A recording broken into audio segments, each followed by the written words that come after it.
नमस्कार, हरियाणा न्यूज देख रहे हैं आप और मैं हूं आपके साथ चविश कात्री। गुरुग्राम में भाजपा के जिला कार्यालय गुरुकमल में मुख्यमंत्री नायब सिंह सैनी ने पूर्व प्रधानमंत्री अटल बिहारी वाजपेयी की प्रतिमा का अनावरण किया। इससे पहले मुख्यमंत्री ने ग्रीवेंस मीटिंग में पहुंचकर फरियादियों की शिकायतें सुनी। मीटिंग में कुल 15 शिकायतें रखी गई थी। पत्रकारों से बातचीत में मुख्यमंत्री नायब सिंह सैनी ने कांग्रेस और भूपेंद्र सिंह हुड्डा पर जमकर निशाना साधा। राज्यसभा चुनाव में क्रॉस वोटिंग के सवाल पर मुख्यमंत्री ने कहा कि कांग्रेस का अपना इंटरनल मामला है, क्योंकि इनके प्रभारी और विपक्ष के नेता दोनों कुर्सी पर बैठे थे, दोनों सारी वोट देख रहे थे, फिर किसने क्रॉस वोटिंग कर दी। मुख्यमंत्री ने कहा कि हुड्डा साहब बताएं या इनके प्रभारी बताएं कि किसने क्रॉस वोटिंग की। देखा तो इन दोनों ने ही और कौन देखने वाला है, या फिर इनकी चाल है।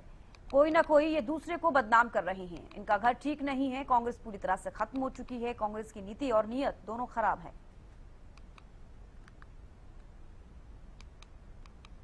हरियाणा के मुख्यमंत्री नायब सिंह सैनी का आज गुरुग्राम दौरा था और इस दौरे के साथ साथ हरियाणा के मुख्यमंत्री ने जिला कष्ट निवारण समिति की बैठक की अध्यक्षता की। इस बैठक के अंदर कुल 15 शिकायतें हरियाणा के मुख्यमंत्री नायब सिंह सैनी के समक्ष रखी गई, जिसमें 11 का मौके पे ही समाधान कर दिया गया और बाकी जो शिकायतें हैं उनको पेंडिंग रखा गया और साथ ही साथ संबंधित अधिकारियों को जरूरी दिशा निर्देश दिए गए हैं कि उन शिकायतों का जल्दी समाधान करें। इतना ही नहीं, इसके बाद हरियाणा के मुख्यमंत्री ने गुरुग्राम के भाजपा कार्यालय में जाकर अटल बिहारी वाजपेयी की प्रतिमा का अनावरण किया और उसके साथ साथ हरियाणा की कांग्रेस सरकार पर भी तंज कसा। इतना ही नहीं, उन्होंने क्रॉस वोटिंग को लेकर भी कहा कि भूपेंद्र सिंह हुड्डा बताते क्यों नहीं कि किन लोगों ने क्रॉस वोटिंग की है। इसके साथ साथ बंगाल पर भी हरियाणा के मुख्यमंत्री नायब सिंह सैनी ने निशाना साधा और कहा कि ममता की सरकार में काफी समस्या है, जिसका समाधान देश के प्रधानमंत्री नरेंद्र मोदी ही कर सकते हैं। गुरुग्राम से कैमरामैन राहुल के साथ संजय राठौर, हरियाणा। भारतीय जनता पार्टी द्वारा देश भर में स्थापना दिवस मनाया गया। हरियाणा में अलग अलग जगहों पर कार्यक्रमों का आयोजन किया गया, जहां बीजेपी नेताओं ने शिरकत की। उसी कड़ी के दौरान में कृषि मंत्री श्याम सिंह राणा के आवास पर कार्यक्रम का आयोजन किया गया। इस दौरान कृषि मंत्री श्याम सिंह राणा ने कहा कि पार्टी का मुख्य लक्ष्य राष्ट्रवाद है।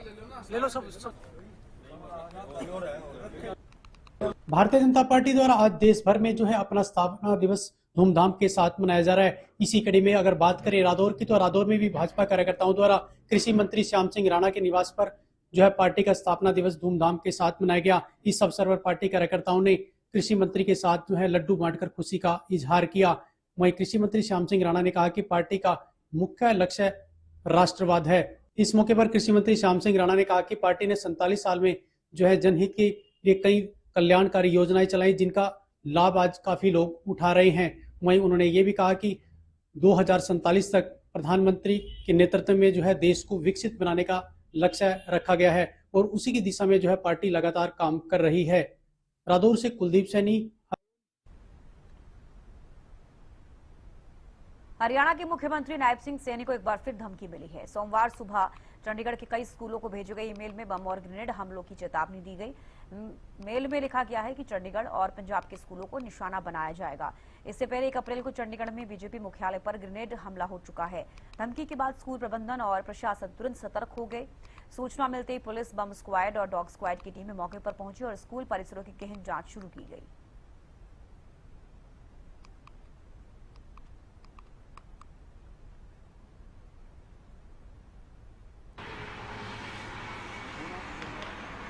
चंडीगढ़ में जहां स्कूलों को बम से, ग्रेनेड से उड़ाने की धमकियां मिल रही हैं, वहीं हरियाणा के मुख्यमंत्री नायब सिंह सैनी और पंजाब के मुख्यमंत्री भगवंत सिंह मान पर हमला करने की चेतावनियां भी मेल के माध्यम से भेजी जा रही हैं। ऐसी ही एक मेल हमारे पास भी हमारे सोर्सेज के हिसाब से लगी है।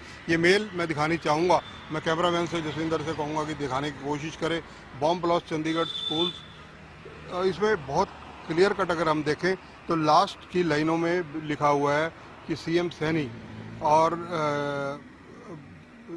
मान, इवन दैट कई नाम और भी लिखे हुए हैं, लेकिन क्योंकि ये हरियाणा से संबंधित है नाम, इसलिए हम उन्हीं का जिक्र करेंगे। हरियाणा के मुख्यमंत्री को एक बार फिर से ग्रेनेड से हमला या दूसरे तरह के हमला करने की आतंकवादी संगठनों द्वारा धमकी मिली है। इसको लेकर कहीं ना कहीं जागरूकता कहा जाए हरियाणा पुलिस की तरफ से, सतर्कता विभाग की तरफ से निसंदेह पहले से रखी जा रही है और इसमें और बढ़ोतरी की जा सकती है। 8 तारीख को हरियाणा की कैबिनेट मीटिंग भी है। इसके चलते चलते मुख्यमंत्री की सुरक्षा का दायरा और कड़ा किया जा रहा है। कि जैसी जानकारियां हमें मिल रही है कि हरियाणा के जो डीजीपी हैं या हरियाणा के सीआईडी चीफ हैं, उनकी निगाह इस पर पैनी बनी हुई है। सबसे अहम बात यह है कि जो चंडीगढ़ है, हरियाणा व पंजाब की राजधानी है, केंद्र शासित राज्य है। यहाँ पर अगर देखा जाए तो केंद्र शासित राज्य होने की वजह से जो स्वतंत्र रूप से कार्य एजेंसियां करती हैं, जितनी भी एजेंसियां चाहे पुलिस की हों या सुरक्षा एजेंसियां हों, तो कहीं ना कहीं आपको बताना चाहेंगे कि ये इस वक्त हम हरियाणा के मुख्यमंत्री के निवास पर मौजूद हैं और यहाँ पर जिस प्रकार से सुरक्षा चाक चौबंद पहले रहती है वैसी ही व्यवस्था यहाँ पर रखी जा रही है। और इसके साथ साथ जो चंडीगढ़ पुलिस प्रशासन है उनकी तरफ से भी इस मामले में अलर्ट जारी किया गया है। कैमरामैन जसविंदर के साथ चंद्रशेखर धरनी, हरियाणा न्यूज, चंडीगढ़। पानीपत के बाबरपुर मंडी में बंदरों का आतंक बढ़ता जा रहा है, जिससे लोगों में दहशत का माहौल है। हाल ही में बंदरों ने एक 55 वर्षीय महिला पर हमला कर उसे गंभीर रूप से घायल कर दिया।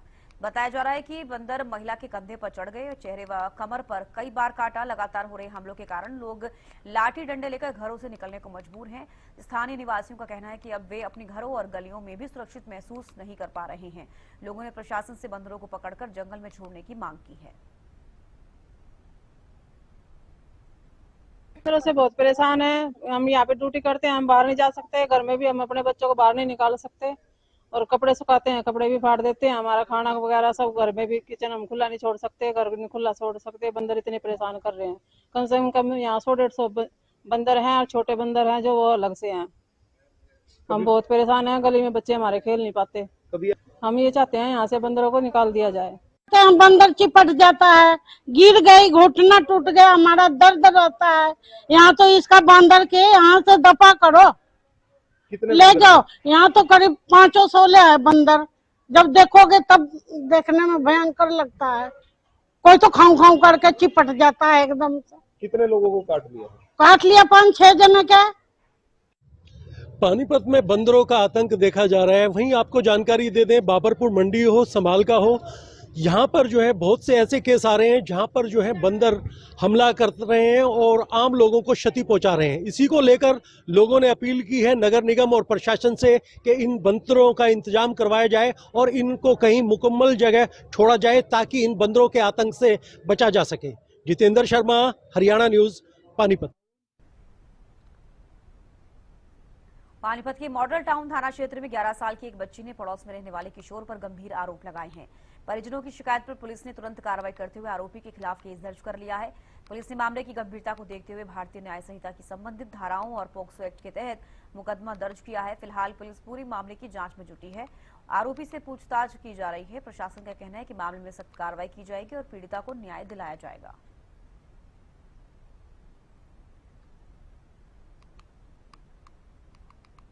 नाबालिग बच्ची और नाबालिग किशोर पर ही आरोप लगाए हैं। उसमें एफआईआर कर ली, इन्वेस्टिगेशन कर रही है। ये ऐसी कंप्लेंट आई थी, नाबालिग बच्ची और नाबालिग किशोर पर ही आरोप लगाए हैं। उसमें एफआईआर कर ली, इन्वेस्टिगेशन कर रही है। पानीपत के मॉडल टाउन थाना क्षेत्र के अंतर्गत एक ऐसी शिकायत मिली है जिसमें एक नाबालिग बच्ची ने अपने ही पड़ोसी पर आरोप लगाए हैं कि उसके साथ जो है घिनौनी वारदात को अंजाम दिया गया। वहीं फिलहाल इस पूरे मामले को लेकर पुलिस ने संज्ञान लिया है और इस मामले में तत्परता से कार्रवाई की जा रही है। फिलहाल आपको जानकारी दे दें कि मॉडल टाउन थाना क्षेत्र के अंतर्गत एक नाबालिग लड़की ने आरोप लगाया था कि उनके ही पड़ोस में रहने वाले एक किशोर ने उसके साथ घिनौनी वारदात को अंजाम दिया। वहीं इस पूरे मामले को लेकर मामला दर्ज किया जा चुका है और अब देखना है इस मामले में क्या कुछ निकल कर आता है। जितेंद्र शर्मा, हरियाणा न्यूज। पलवल के कैंप थाना क्षेत्र में एक 15 वर्षीय लड़की से रेप का मामला सामने आया है। आरोपी युवक उसे पिज्जा बर्गर खिलाने के बहाने फरीदाबाद ले गया था। पुलिस ने बच्ची की मां की शिकायत पर आरोपी के खिलाफ रेप सहित विभिन्न धाराओं में मुकदमा दर्ज कर उसकी तलाश शुरू कर दी है। पुलिस ने भारतीय न्याय संहिता की संबंधित धाराओं और पोक्सो एक्ट के तहत मामला दर्ज कर लिया है।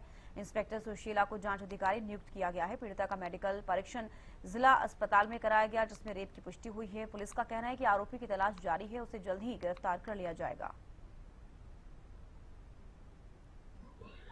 पलवल में नाबालिग लड़की से रेप का मामला सामने आया है। आरोपी नाबालिग लड़की को पिज्जा खिलाने के बहाने फरीदाबाद ले गया था और उसके साथ रेप कर डाला।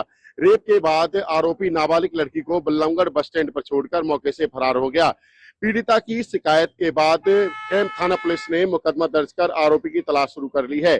पोस्को एक्ट के खिलाफ विभिन्न धाराओं में मुकदमा दर्ज किया गया है। पुलिस का कहना है कि मामले की जांच की जा रही है, जल्दी आरोपी गिरफ्तार किया जाएगा। आपको बता दें कि मेडिकल रिपोर्ट के बाद खुलासा हुआ कि पीड़िता के साथ रेप हुआ है, जिसके बाद कहीं ना कहीं अब पुलिस का प्रयास यही है कि जल्द से जल्द आरोपी को गिरफ्तार कर लिया जाए। पीड़िता की जो मां है, उनकी शिकायत पर यह मुकदमा दर्ज किया गया है। उन्होंने बताया कि 9:30 बजे के करीब उसकी बेटी घर से चली गई थी। बाद में जब वो दूसरे दिन घर पहुंची तो पता चला कि उसके साथ पिज्जा खिलाने के बहाने जो है आरोपी उसको ले गया था यहाँ से और उसके साथ रेप कर डाला, जिसके बाद उसका मेडिकल कराया गया और पुलिस को शिकायत दी गई है। पुलिस का कहना है कि जल्द से जल्द आरोपी को गिरफ्तार कर लिया जाएगा।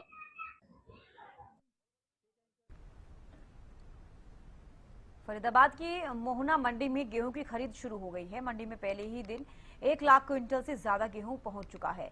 किसान अपनी फसल लेकर बड़ी संख्या में मंडी पहुंच रहे हैं। हरियाणा न्यूज से बातचीत में किसानों और मंडी अधिकारियों ने बताया कि खरीद प्रक्रिया सुचारू रूप से चल रही है और किसी तरह की परेशानी नहीं है। सरकार के दावों के मुताबिक व्यवस्थाएं ठीक है और समय पर खरीद की जा रही है। मंडी में किसानों के लिए जरूरी सुविधाएं भी उपलब्ध कराई गई हैं, जिससे उन्हें किसी तरह की दिक्कत न हो।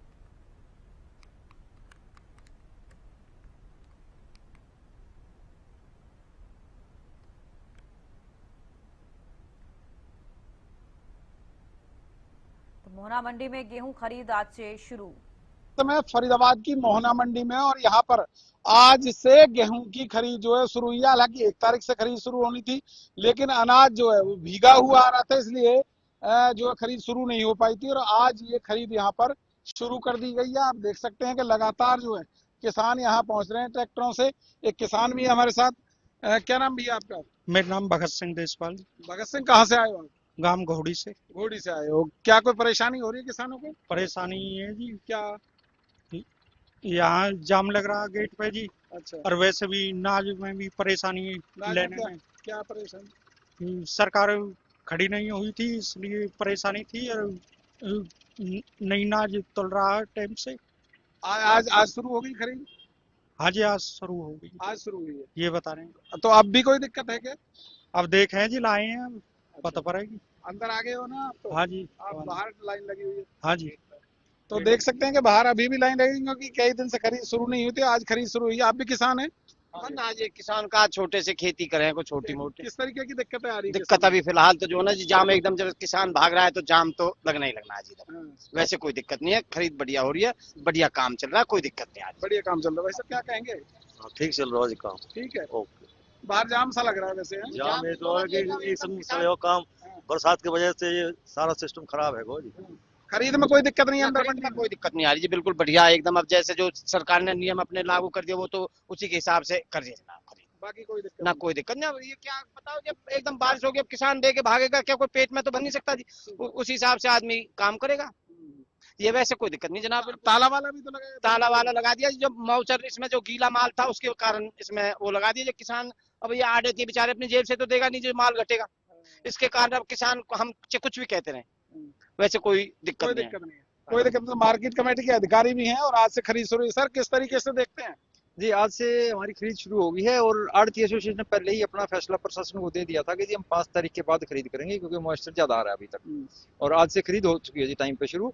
और रही बात है थोड़ा बहुत गेट के ऊपर जाम की, तो अब जैसे खरीद शुरू होगी तो मैसेज गया किसानों के पास, तो एकदम सब लेके भाग लिए हैं। उसके कारण थोड़ा सा है, बाकी लगभग 2 से 3 मिनट में एक ट्रैक्टर को हम फ्री कर रहे हैं जी। 2 से 3 मिनट में फ्री कर रहे हैं। और जो आज जो लंबी लाइन लगी हुई है, वो कारण ये है कि 1 तारीख से खरीद शुरू नहीं हुई और आज 5 तारीख को? नहीं, देखो जी, हमारे पास कल तक भी 1 लाख क्विंटल से ज्यादा माल आ चुका था। माल की आवक जारी है, खरीद आज से शुरू हुई है। लेकिन जैसे ही खरीद शुरू हुई तो ट्रैक्टर ये किसानों को भी ये लगा है कि आज खरीद शुरू हुई तो आज लेके चलते हैं। तो एकदम जो इंतजार में थे खरीद शुरू होने के, वो आज आ गए एकदम सब। आज आ गए। तो मतलब गील आ रही थी पहले? हाँ जी, मॉइस्चर ज्यादा था गेहूं में। अभी भी आ रहा है, ऐसी बात नहीं है। अभी मॉइस्चर 12 का जो सरकार का पैमाना है उससे तो ज्यादा ही आ रहा है। तो अब सुखा लेंगे लाके, यहाँ मौसम साथ देता तो। अगर फिलहाल की बात करें तो क्या परेशानी आ रही है? कुछ आ रही है? फिलहाल कोई परेशानी नहीं है जी। 2 से 3 मिनट में एक ट्रैक्टर हम गेट पास से ऑनलाइन इशू करके अंदर भेज देते हैं और बायोमेट्रिक में कोई समस्या नहीं है। आप देखोगे तो किसान हेल्प डेस्क भी है और जो सुविधाएं भी किसान के लिए होनी चाहिए, वो सब है, पीने का पानी, शौचालय या कोई और इस तरह की चीजें सब है हमारे पास। तमाम जो है ना जी, कम से कम 102 गामन का गेहूं आता है यहाँ। तो अब आप एकदम किसान लेके अपने ट्रैक्टर वाहन से और उससे तो उल्टे सीधे कहीं कांटे पे तुल रहा, कहीं कुछ हो रहा, तो जाम की स्थिति तो जनाब बनेगी। तो कुल मिला के जो तमाम लोग एक साथ आ रहे हैं उसकी वजह से जाम जरूर लगा हुआ है, लेकिन खरीद में कोई परेशानी नहीं है, ऐसा दावा किसान भी कर रहे हैं, साथ ही जो मंडी के अधिकारी हैं वो भी बता रहे हैं। क्योंकि थोड़ा मॉइस्चराइज आ रहा था, इस वजह से बीच में देरी हुई, लेकिन आज से सुचारू रूप से खरीद यहाँ पर शुरू कर दी गई है। और आप देख सकते हैं कि लगातार जो ट्रैक्टर हैं या किसान हैं वो यहाँ आपको पहुंचते हुए नजर आएंगे। और कहीं ना कहीं तमाम जो किसान हैं वो अपना ट्रैक्टर लेकर, देख सकते हैं कि भरे हुए ट्रैक्टर हैं गेहूं के, वो यहाँ लगातार पहुंच रहे हैं, एक के बाद एक ट्रैक्टर आ रहा है। और 2-3 दिन पहले यहाँ पर हालांकि किसानों ने विरोध किया था, क्योंकि ज्यादा गील जो गेहूं के अंदर आ रही थी, तो उसके चलते यहाँ पर ताला जरूर लगाया था। लेकिन इन्होंने सरकार को बता दिया था जो अधिकारी हैं कि जो परेशानी यहाँ पर आ रही थी, लेकिन अब वो परेशानी का हल इन्होंने जो है कर दिया है। और आज से तमाम जो किसान हैं वो अपना गेहूं लेकर मंडी में पहुंच रहे हैं और अपनी खरीद के लिए यहाँ पर तमाम जो गेहूं हैं, जो खेतों में जो पैदावार हुई है, उसको लेकर यहाँ पर पहुंच रहे हैं और सुचारू रूप से खरीद यहाँ पर चल रही है। फरीदाबाद से हरियाणा न्यूज के लिए राजेंद्र दई। मंडी के अधिकारी हैं वो भी। प्रदेश के अनाज मंडियों में सरसों और गेहूं की खरीद जारी है। करनाल के अनाज मंडियों में पिछले 5 दिनों में 6000 मीट्रिक टन गेहूं पहुंचा है। खरीद के हिसाब से ये केवल 10% है। इसका मुख्य कारण गेहूं में नमी की मात्रा का ज्यादा होना बताया जा रहा है। हालांकि सरकार तमाम दावे करती नजर आ रही है। अनाज मंडियों में गेहूं खरीद का आज 6ठा दिन है। 5 दिनों का जिक्र करें तो अब तक करनाल जिले की अनाज मंडियों में करीब 6000 मीट्रिक टन गेहूं पहुंचा है। लेकिन खरीद का जिक्र करें तो ये महज 10% भी नहीं है, क्योंकि अभी तक 200 MT खरीद भी गेहूं की नहीं हो पाई है। इसके पीछे बड़ी वजह बताई जा रही है कि गेहूं में नमी की मात्रा बहुत ज्यादा है, जिस वजह से गेहूं की खरीद शुरू नहीं हो पा रही। हालांकि प्रशासन की बात करें, सरकार की बात करें कि तमाम दावे किए जा रहे हैं कि खरीद एजेंसियां पूरी तरह से तैयार हैं, मंडियों में बारदाने की समुचित व्यवस्था है, ट्रांसपोर्ट के इंतजाम कर लिए गए हैं। लेकिन उसके बावजूद ये आंकड़े बता रहे हैं कि अभी भी गेहूं की खरीद उस तेजी के साथ शुरू नहीं हुई है, क्योंकि अभी तक करनाल जिले की अनाज मंडियों से एक भी गेहूं की बोरी का उठान नहीं हुआ है। दूसरी तरफ जिक्र करें कि मौसम के मिजाज जिस तरह से बने हुए हैं, आने वाले 2-3 दिनों में मौसम के मिजाज जो है इसी तरह से बिगड़ सकते हैं, जिसका सीधा प्रभाव गेहूं की पैदावार पर पड़ेगा। गुणवत्ता भी प्रभावित होगी और उत्पादन भी प्रभावित हो सकता है। तो ऐसे में किसान चिंतित हैं कि उनको 2 बार कतारों में लगना पड़ रहा है। एक बार जब वो मंडी के गेट पर पहुंचते हैं और दूसरी कतार उनको बायोमेट्रिक वेरिफिकेशन के लिए करवानी पड़ती है। तो ऐसे में नए नियम किसानों के लिए उलझन भरे साबित हो रहे हैं। किसान जल्दी से अपनी फसल बेचना चाहता है, लेकिन इस नए नियमों की प्रक्रिया में उसको अतिरिक्त समय मंडी में बिताना पड़ रहा है। हरियाणा न्यूज के हरियाणा के कृषि एवं किसान कल्याण मंत्री श्याम सिंह राणा ने करनाल के विभिन्न अनाज मंडियों का दौरा कर रबी सीजन 2026-27 के लिए गेहूं और सरसों की खरीद प्रक्रिया का जायजा लिया। इस दौरान उन्होंने संबंधित अधिकारियों को आवश्यक दिशा निर्देश भी दिए। मंत्री ने मंडियों में किसानों को उपलब्ध कराई जा रही सुविधाओं, फसल सत्यापन प्रक्रिया, बिजली, पानी, साफ सफाई और बायोमेट्रिक प्रणाली सहित सभी व्यवस्थाओं की गहन समीक्षा की। साथ ही मौसम के प्रभावों को लेकर उन्होंने किसानों से भी बात की। प्रदेश के कृषि एवं किसान कल्याण मंत्री श्याम सिंह राणा ने आज करनाल जिले की विभिन्न अनाज मंडियों का दौरा करते हुए रबी की फसलों की खरीद प्रक्रिया की समीक्षा की। इस दौरान मार्केटिंग बोर्ड के अधिकारी भी उनके साथ मौजूद रहे। श्याम सिंह राणा ने मंडी में पहुंची फसलों का निरीक्षण किया और अधिकारियों को निर्देश दिए कि मंडियों में समुचित व्यवस्थाएं और प्रबंध होनी चाहिए। उन्होंने कहा कि किसानों को किसी तरह की कोई दिक्कत मंडी में अपनी फसल लाने और बेचने में नहीं होने चाहिए। उन्होंने किसानों को आश्वस्त किया कि सरकार किसानों की फसल का दाना दाना MSP मूल्य पर खरीद करेगी। उन्होंने इस दौरान किसानों से भी बातचीत की। मौसम के प्रभाव को लेकर भी श्याम सिंह राणा ने किसानों के साथ चर्चा की। श्याम सिंह राणा ने कहा कि जिस तरह से बीते दिनों में मंडियों में जो घोटाले और गड़बड़ियों की बात सामने आई थी, उसको देखते हुए सरकार इस प्रक्रिया में पारदर्शिता लाना चाहती है और इसी के चलते कुछ नियम जो हैं वो बदले गए हैं। अब किसान को उसमें सहयोग करना चाहिए, इससे किसान को भी फायदा होगा। ताकि जो फर्जी गेट पास काटे जाने जैसे मामले पूर्व में सामने आए थे उस तरह की घटनाओं को पूरी तरह से रोका जा सके। श्याम सिंह राणा ने ये कहा कि मंडियों में व्यवस्थाएं पूरी तरह से तैयार कर ली गई हैं, किसान को किसी तरह की कोई दिक्कत नहीं आएगी, समय पर गेहूं का उठान भी सुनिश्चित किया जाएगा। हरियाणा न्यूज के लिए करनाल से। मौसम के बदलते मिजाज ने किसानों की चिंता बढ़ा दी है। पानीपत में अचानक हुई ओलावृष्टि और बेमौसम बारिश ने फसलों को भी भारी नुकसान पहुंचाया है। वहीं मौसम विभाग के अनुसार कई इलाकों में मध्यम से भारी बारिश और ओले गिरने की संभावना है, जिससे तैयार खड़ी सरसों, गेहूं और रबी की अन्य फसलों को 50% से अधिक का नुकसान होने की आशंका जताई जा रही है, जिससे किसान काफी चिंतित हैं। पानीपत के संभालका उपमंडल के गांव बिसाड़ा के अंदर मौजूद हैं और आप देख सकते हैं कि यहाँ पर जो फसलें हैं वो गेहूं की फसलें बिल्कुल लेटी हुई हैं। उनके अंदर बारिश, तूफान और ओलावृष्टि से काफी नुकसान का अनुमान है। सबसे बड़ी बात यह भी है कि मौसम वैज्ञानिकों के अनुसार जिस तरह से आने वाले दिनों में बारिश हो सकती है तो इस समय इस फसल को और भी नुकसान हो सकता है। आपको ये भी जानकारी दे दें कि यहाँ के किसानों ने ये जानकारी देते हुए बताया कि जो पहले 1 एकड़ की में जो एवरेज निकल कर आती थी गेहूं की, वो काफी घट गई है, जिससे किसानों को काफी नुकसान हो रहा है। जितेंद्र शर्मा, हरियाणा न्यूज, पानीपत। नूर शहर में स्वच्छता व्यवस्था को लेकर गंभीर समस्या सामने आई है। नलेश्वर मंदिर जाने वाले मार्ग पर नगर परिषद द्वारा अवैध रूप से कूड़ा डंप किए जाने से स्थानीय लोग परेशान हैं। स्थानीय लोगों के अनुसार कूड़े से उठने वाले दुर्गंध और आग लगने पर फैलने वाला जहरीला धुआं स्वास्थ्य के लिए खतरा बन रहा है। कई शिकायतों के बावजूद अब तक कोई कार्रवाई नहीं हुई है। लोगों ने मांग की है कि डंपिंग यार्ड को हटाकर उचित स्थान पर कचरा प्रबंधन की व्यवस्था की जाए। ये पुराने नल्लेश्वर मंदिर रोड पर डंपिंग यार्ड नगर परिषद के द्वारा बनाया गया है। इस डंपिंग यार्ड की वजह से आम जो जन हैं, यहाँ से जो रोजाना निकलने वाले लोग हैं, उनको काफी परेशानी का सामना करना पड़ रहा है। इसके अलावा कई बार इस डंपिंग यार्ड में आग लगने की वजह से जहरीला धुआं आसपास की कॉलोनियों में जाने की वजह से लोगों को काफी परेशानी का सामना उसकी वजह से उठाना पड़ रहा है। इसको लेकर कई बार जो आसपास की कॉलोनी की महिलाएं हैं, लोग हैं, वो नगर परिषद कार्यालय में जाकर इसकी शिकायत दर्ज करा चुके हैं और उच्च अधिकारियों को इसके बारे में अवगत करा चुके हैं, लेकिन अभी तक इस बारे में कोई भी संज्ञान नहीं लिया गया है। लोगों का कहना है कि इस डंपिंग यार्ड की वजह से बदबू, मक्खियां व जहरीला धुआं उनके घरों में जा रहा है, जिसकी वजह से उनको काफी परेशानी हो रही है। वहीं लोगों का कहना है कि यह डंपिंग यार्ड की वजह से बीमारी भी फैलने का खतरा बन चुका है, क्योंकि मक्खियों की वजह से उनके घरों में जो मक्खियां हैं उनके घरों तक पहुंच रही हैं और जिसकी वजह से लोग बीमार भी पड़ रहे हैं। जिसको लेकर कई बार जो यहाँ आसपास की जो महिलाएं हैं, जो लोग हैं, वो नगर परिषद के कार्यालय में गए हैं, लेकिन कोई भी सुनने के लिए अभी तक तैयार नहीं हुआ। यह कहना जो आसपास की कॉलोनी के लोगों का है।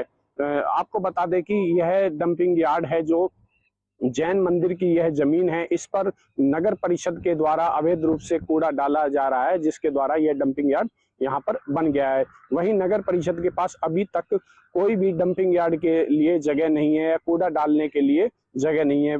नूह जिले की बात करें तो नूह जिला 2005 में अस्तित्व में आया। जब से लेकर अभी तक नगर परिषद के पास ना ही कूड़े डालने के लिए जगह है और ना ही इस तरीके के लिए कोई डंपिंग यार्ड बनाने के लिए उनके पास जगह है। कई बार यह मुद्दा उठ भी चुका है, या बड़ा कोई अधिकारी या कोई नेता आता है तो तब इस डंपिंग यार्ड को ग्रीन कवर लगाकर इसको ढक दिया जाता है, ताकि किसी अधिकारी या नेता को इसके बारे में पता ना चले। नगर परिषद की घोर लापरवाही इसमें देखने को मिल रही है। STV हरियाणा न्यूज के लिए नूह मेवात से। यहाँ रुक रहे छोटे से ब्रेक के लिए जल्द लौटेंगे।